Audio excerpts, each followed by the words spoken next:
Shri major Ravi, സ്വാഗതം wake up കേരളയിലേക്ക്. എനിക്കറിയാം ഒരുപാട് സന്തോഷവും അഭിമാനവും ഒക്കെ അങ്ങേക്ക് ഈ ഒരു അവസരത്തിൽ ഉണ്ട് എന്നുള്ളത്. കാരണം മോഹൻലാലുമായിട്ടുള്ള ഒരു നടൻ എന്നുള്ള നിലയിൽ ഒരു സുഹൃത്ത് ബന്ധം സൂക്ഷിക്കുന്ന ഒരാളാണ് അങ്ങ്. അപ്പോൾ ഈ ഒരു കീർത്തിചക്ര എന്നൊരു സിനിമയിൽ കൂടി വേറൊരു മോഹൻലാലിനെ അല്ലെങ്കിൽ ഒരു പുതിയ മോഹൻലാലിനെ മലയാളികൾക്ക് സമ്മാനിച്ച ഒരു സംവിധായകൻ കൂടിയാണ്. അപ്പോൾ ഇപ്പോൾ അദ്ദേഹത്തിൻ്റെ ഈ ഒരു നേട്ടത്തിൽ എങ്ങനെയാണ് പ്രതികരിക്കുന്നത്? Thank you so much Jayalakshmi.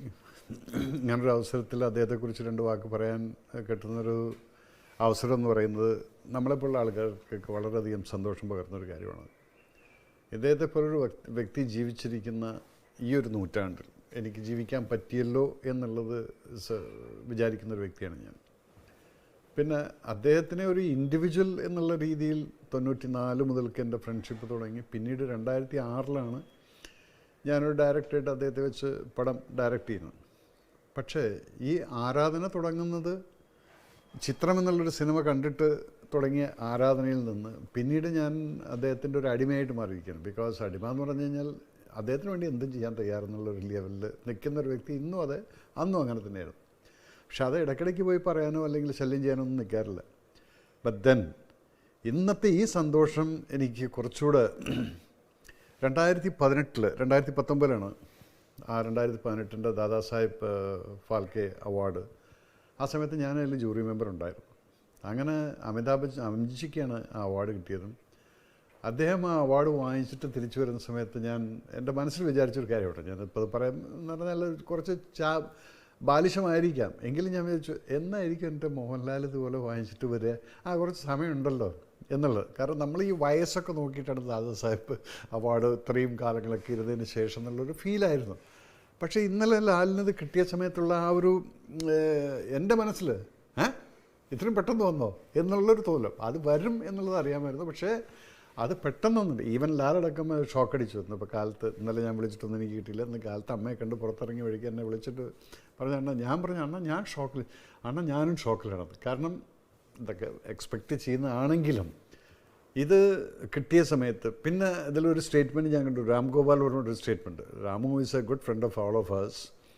രാമുവിൻ്റെ statement ഇതായിരുന്നു, ദാദാസാഹിബ് അവാർഡ് ഫോർ മോഹൻലാൽ എന്നല്ല, മോഹൻലാൽ അവാർഡ് ഫോർ ദാദാസാഹിബ് എന്നാക്കണം എന്ന് പറയാം. കാരണം അദ്ദേഹം കാണുന്ന നടൻ, അദ്ദേഹം മോഹൻലാൽ കാണുന്ന ആ നടൻ എന്ന് പറയുന്നത് അത്രയും വലിയൊരു ഉയരങ്ങളിൽ നിൽക്കുന്ന ഒരു വ്യക്തിയായിട്ടാണ് നമ്മളെപ്പോഴുള്ള ഓരോ ആരാധകരും. പിന്നെ ഞാൻ ഡയറക്റ്റ് ചെയ്തിട്ടുണ്ട്, രാമു ലാലിനെ വെച്ച് ഡയറക്റ്റ് ചെയ്തിട്ടുണ്ട്. അപ്പോൾ ഇതൊക്കെ നമുക്കുള്ളൊരു എക്സ്പീരിയൻസ് ഉണ്ടല്ലോ. ഒരു നടൻ അഭിനയിക്കുന്ന സമയത്ത് ഞാനൊക്കെ ലാലിനെ വെച്ച് ചെയ്തിരിക്കുന്ന എല്ലാ പടങ്ങളും, ലാസ്റ്റ് പടം ഒഴിച്ച് ബാക്കി എല്ലാ പടവും ഫിലിമിലാണ് ഞാൻ ഷൂട്ട് ചെയ്തിരിക്കുന്നത്. പലപ്പോഴും ഞാൻ ഷോട്ട് കട്ട് ചെയ്യാൻ മറന്നിട്ടുണ്ട്.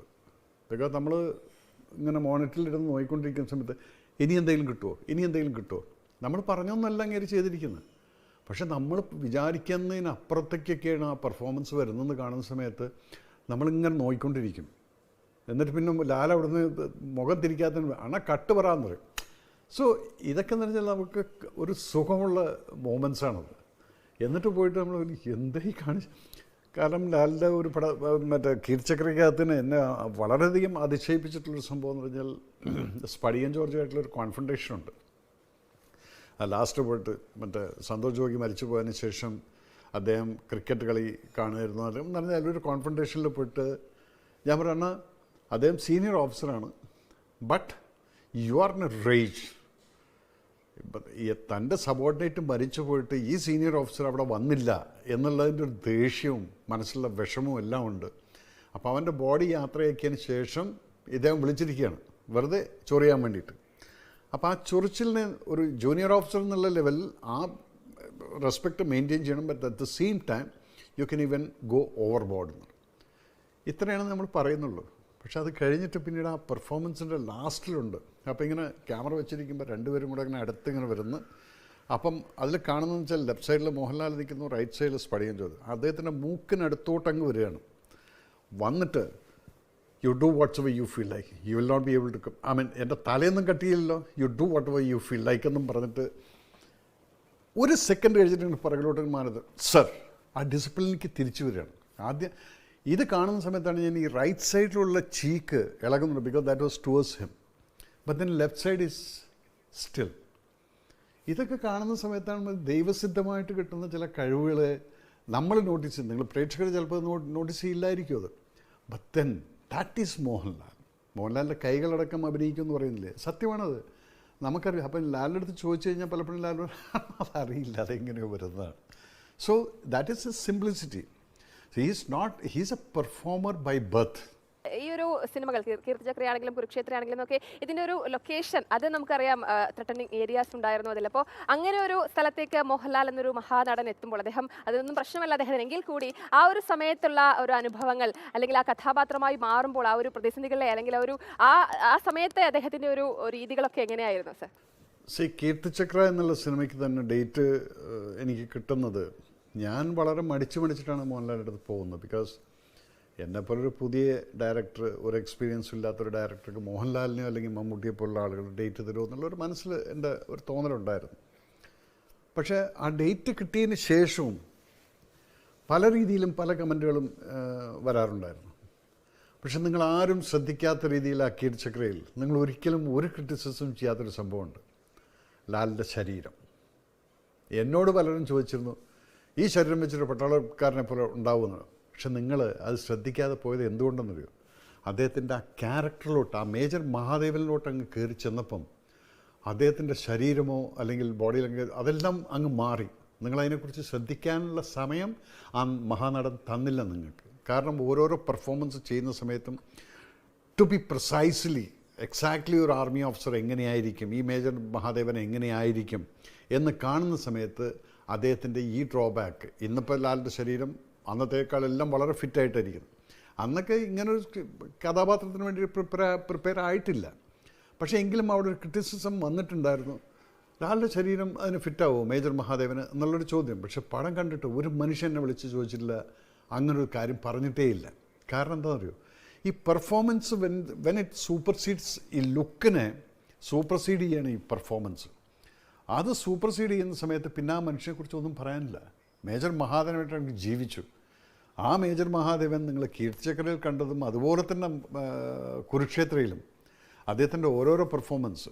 കുരുക്ഷേത്രയുടെ വേറൊരു രസം എന്താണെന്ന് പറഞ്ഞു കഴിഞ്ഞാൽ 13,000 ഫീറ്റിലാണ് നമ്മൾ കാർഗിലിൽ ഷൂട്ട് ചെയ്യുന്നത്. അപ്പോൾ ഈ സമയത്ത് അവിടെ അഭിനയിച്ചിരുന്ന ഓരോരുത്തരും ഓക്സിജൻ ഇല്ലാതെ അവിടുത്തെ സീക്വൻസുകൾ മുഴുവൻ വളരെ ആക്ഷൻ ഓറിയൻറ്റഡ് ആയിരുന്നു. ഓട്ടം കൊണ്ട് മലയാളം മുകളിൽ കയറുന്നു, ബോംബ് പൊട്ടുന്നു, അതിൻ്റെ ഇടയിൽ കൂടെ പോകുന്നു, ഇതെല്ലാം അവർ പ്രാക്ടിക്കലായിട്ട് ചെയ്യുന്ന സമയത്ത് 90% യൂണിറ്റിലെയും അതുപോലെ തന്നെ ആർട്ടിസ്റ്റുകളും തലകറങ്ങി വീണിട്ടുണ്ട്. പക്ഷെ മോഹൻലാൽ നെവർ ഫെൽ ഡൗൺ. അന്ന് അവിടെ വീഴാത്തത് ഞങ്ങൾ രണ്ടുപേരും എന്ന് തന്നെ പറയാം. നമ്മൾ രണ്ടുപേരും ഒഴിച്ച് ബാക്കി ഒരുവിധ ആൾക്കാരിലെ ഈ 13,000 ഫീറ്റിൽ ഓക്സിജൻ കിട്ടില്ല. So that was a kind of dedication he is to submit to a director. അങ്ങനെ സറണ്ടർ ചെയ്യും. അത് കഴിഞ്ഞിട്ട് how you are taking it is your job. കൊടുത്താൽ മതി. ഇന്നതൊരു സംഭവം ഒരു ഫ്ലെയർ ഇട്ട് കൊടുത്തു കഴിഞ്ഞാൽ പിന്നീട് അതിനെ പൊലിപ്പിച്ച് നമ്മുടെ കയ്യിലേക്ക് തരികയാണ്.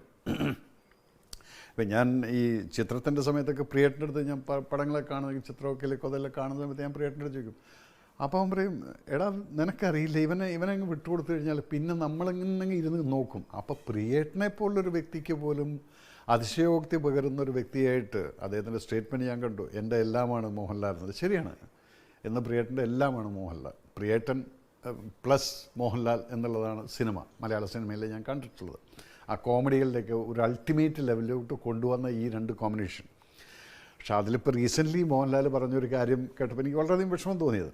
അദ്ദേഹം പറഞ്ഞു, അന്നത്തെ ചന്ദ്രലേഖയിലൊക്കെ ഉണ്ടായിരുന്ന ഒരു സീനിലുണ്ടായിരുന്ന പലരും എൻ്റെ കൂടെയില്ല, ഞാൻ മാത്രമായിട്ടുണ്ടെന്ന്. അത് അദ്ദേഹത്തിൻ്റെ മനസ്സിൽ നിന്ന് വരുന്നത്. കാരണം ഈ സപ്പോർട്ടിങ് ആർട്ടിസ്റ്റുകൾ അതുപോലെ പെർഫോം ചെയ്യുമ്പോഴാണ് ഈ നടൻ ഒന്നുകൂടെ അങ്ങ് മേളിലോട്ട് പോകുന്നത്. അതിലാരും അക്സെപ്റ്റ് ചെയ്യുന്നുണ്ട്. ഒറ്റയ്ക്ക് നിന്നുകൊണ്ട് പെർഫോം ചെയ്യുന്നതല്ല. അത് ഈ ഇപ്പം എൻ്റെ ഒരു വാർ പടമാണെങ്കിലും ശരി, ആ സിറ്റുവേഷനിൽ കൊണ്ടുവന്നിട്ട് ബിജുമേനോൻ മരിച്ചു പോയിട്ട് പോകുന്നൊരു സീക്വൻസിനകത്ത് അന്ന് ഈവനിങ് ഞങ്ങൾ ലൈറ്റൊക്കെ പോയിക്കൊണ്ടിരിക്കുന്നത് സമയത്ത് ഷൂട്ട് ചെയ്യണം. പക്ഷേ വിത്തിൻ ഫസ്റ്റ് ടേക്കൊക്കെയാണ് ആ ഒരു പെർഫോമൻസ്. ബിജുമേനോൻ്റെ ആ ഭാര്യയോട് സംസാരിക്കുന്ന ആ ഒരു യാത്രാമൊഴിയോടെ എന്നുള്ള പാട്ട് കഴിഞ്ഞിട്ട് ആ പോകുന്ന സമയത്തുള്ള പെർഫോമൻസ്. ബിക്കോസ് അത് നമ്മൾ കാണുമ്പോൾ നമുക്ക് ഫീൽ ചെയ്യും, എൻ്റെ സബോർഡിനേറ്റ് പോയല്ലോ.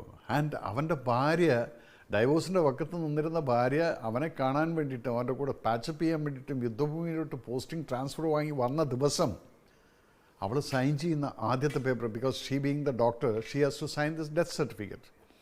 അപ്പോൾ ആദ്യത്തെ സർട്ടിഫിക്കറ്റ് സൈൻ ചെയ്തത് തന്നെ തൻ്റെ ഭർത്താവിൻ്റെ ഡെത്ത് സർട്ടിഫിക്കറ്റാണ്. ഇത് കണ്ടുകൊണ്ട് നിൽക്കുന്നൊരു മോഹൻലാലുണ്ട്.